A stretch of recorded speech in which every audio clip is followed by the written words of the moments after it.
дӯстон, касе ки ба хӯҳои ғайриоддӣ боварӣ дорад, яъне ки ба корҳои фокусникор бовар мекунад, пас ин видеоролик барои шумо нест. Барои он ки ман дар видеоролики имрӯза сирри фокусникорро фош мекунам. барои ҳамин дӯстон ба канали мо ҳатман подписатсия карда зангбачаро пахш намоед, то ки аз баромади видеои ояндаи мо бохабар бошед. дӯстон, мо видеоролика сар мекунем. Касе тайёрай, тамошо кунем. Рафтем.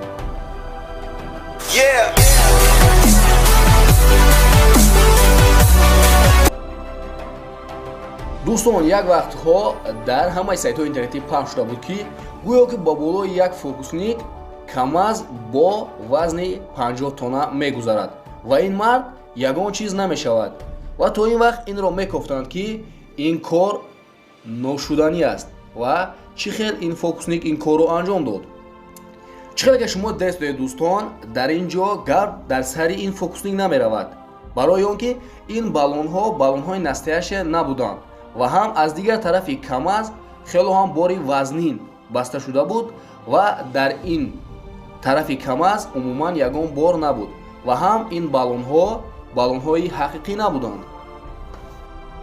дӯстон, ва агар шумо мехоҳед ки бо дӯстдухтаратон ягон ҷо барои тамошо кардан равед ва он дар вақти даркорӣ тайёр намешавад ва мо бояд барои ҳамин онҳоро якчанд соат пеш даъват кунем ва ё ин ки ин фокусро тамошо кунем.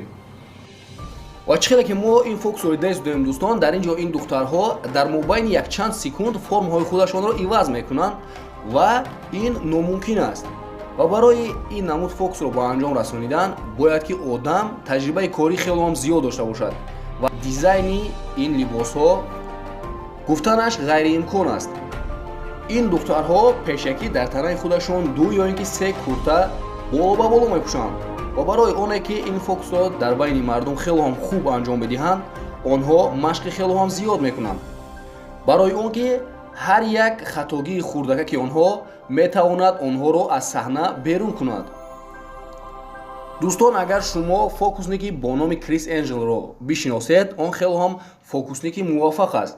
чӣ ки мо дар ин ҷо дест додем, ӯ дар танаи як танга номи ҳамон духтарро менависад ва ин тангаро ба он духтар медиҳад, то ки ӯ бихӯрад ва ин духтар ин тангаро мехӯрад. аммо ин фокусник мегӯяд ки ин танга дар дасти ман, дар пӯсти ман ҷойгир аст ва дасташро бурида ин тангаро мегирад. биёед дӯстон, сирри ин фокусро ҳам бо шумо мебинем. ва чӣ хел ки дар ин ҷо мо дест доем дӯстон, дар ин танга дигар хел навишта шудааст ва дар ин тангааш бошад дигар хел.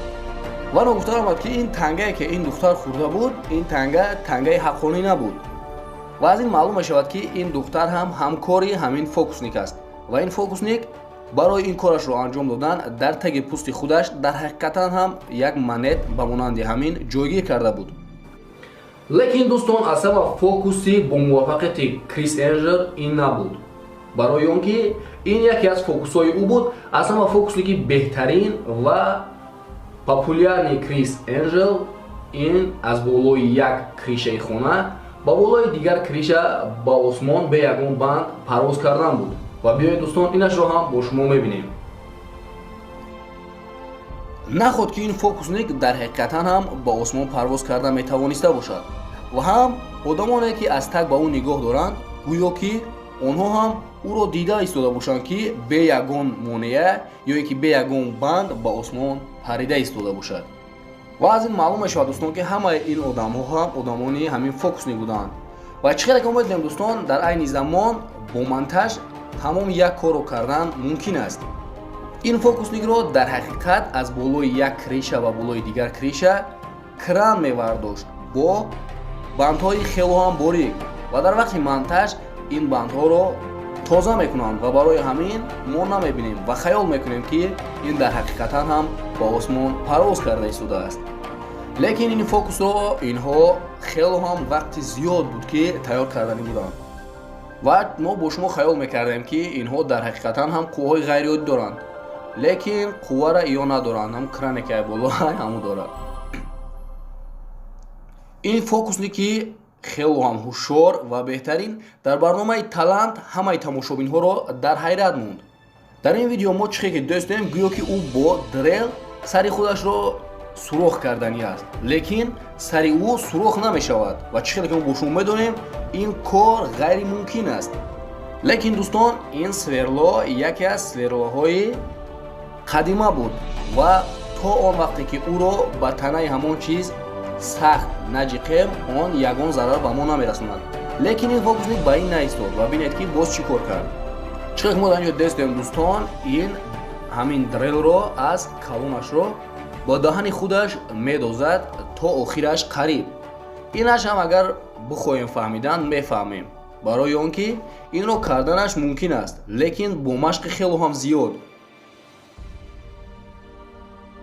бисёри фокусникҳои дигар дӯстон як намуд фокусҳое мекунанд ки агар онро мо бо шумо дар берун бинем, мумкин аст ки аз тарси зиёд диламон кафад ва мо дар ҳамон ҷо ба ҳалокат расем. ва биёед дӯстон видеоро тамошо кунем, давомша баъд гап мезанем.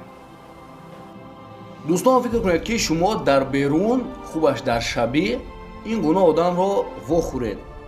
лекин агар дар ҳақиқат гирем, ин фақат як фокусник аст. ҳамаи секрети ӯ дар либосҳояш аст. лекин бо ин либосҳо роҳ гаштан хело ҳам душвор аст, барои он ки худатро ин гуна кардан кори осон нест. барои ин бояд ки хело ҳам зиёд машқ кунанд.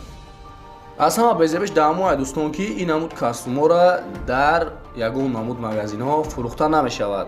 агар мешуд фурӯхта, мумкин одамои худмон кайҳо мегирифтанд.